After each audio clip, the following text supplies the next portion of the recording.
Hello everyone, আসসালামু আলাইকুম। আপনাদের সাথে বরাবরের মতো উপস্থিত হয়ে গেছে আমি পুষ্টিবিদ নাহিদা আহমেদ। পৃথিবীতে যে কয়টি পুষ্টিকর খাবার আছে তার মধ্যে অন্যতম একটি খাবারের নাম হচ্ছে ডিম। ডিমে বিভিন্ন ধরনের পুষ্টি উপাদান বর্তমান, vitamin B 12, iron, zinc, folic acid, এছাড়াও দেখা যায় যে কোলিন পাওয়া যায়। বিভিন্ন ধরনের পুষ্টি উপাদানের সমারোহ ঘটে থাকে ডিমে। এছাড়াও সূর্যের আলোতে বেড়ে ওঠা হাঁস মুরগির ডিমেও কিন্তু ভিটামিন ডি পাওয়া যায়। যারা নিয়মিত একটি করে ডিম গ্রহণ করেন সেটি তাদের জন্য বিভিন্ন ধরনের স্বাস্থ্যগত উপকারিতা যোগ করে থাকে। কিন্তু অনেকেই আমাদের কাছে এসে জিজ্ঞেস করেন যে ম্যাডাম, দিনে কি আমি একটির বেশি ডিম খেতে পারবো, অথবা কয়টি ডিম খাওয়া আমার জন্য স্বাস্থ্যকর, ডিম খেলে কি কি ক্ষতি হতে পারে অতিরিক্ত ডিম খেলে, বা বয়সের সাথে সামঞ্জস্যপূর্ণ রেখে কয়টি ডিম খাওয়া যাবে। এই বিষয়গুলো নিয়ে বিভিন্ন ধরনের ইনকোয়ারি আমাদের কাছে আসে। তো আমি আসলে সকলের উদ্দেশ্যে সেই বিষয়গুলো নিয়ে একটু কথা বলার চেষ্টা করব যে দিনে কয়টি ডিম খাওয়া উচিত।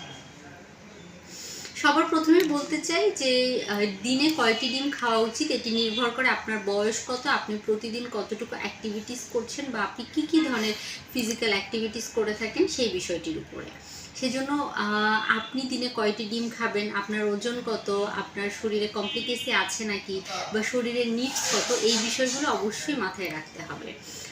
দিনে সবার জন্য উচিত একটি করে ডিম খাওয়া, কিন্তু তার পরবর্তীতেও যদি আপনি নিয়মিত অতিরিক্ত শারীরিক পরিশ্রম করে থাকেন, খাদ্য তালিকায় যদি ডিমের অল্টারনেটিভ হিসেবে মাছ, মাংস, ডাল বা এগুলো কোনোটি বর্তমান না থাকে, তাহলে কিন্তু আপনি প্রতিবেলা একটি করে ডিম খেতে পারেন। সেখানে আপনি প্রোটিনের রিকোয়ারমেন্ট পূরণ করার জন্য সেটি সাহায্য করবে। কিন্তু আপনি মাছ মাংসও খেলেন, ডালও খেলেন, আবার 2-3টা ডিমও খেলেন, সেক্ষেত্রে কিন্তু জটিলতা তৈরি হতে পারে। মানুষের শরীরে টেস্টোস্টেরন, কর্টিসল, তারপরে হচ্ছে বিভিন্ন ধরনের যে কোলেস্টেরলগুলো আছে, ট্রাইগ্লিসারাইড, এগুলো তৈরি করার ক্ষেত্রে ডিমের ভূমিকা অনেক বেশি।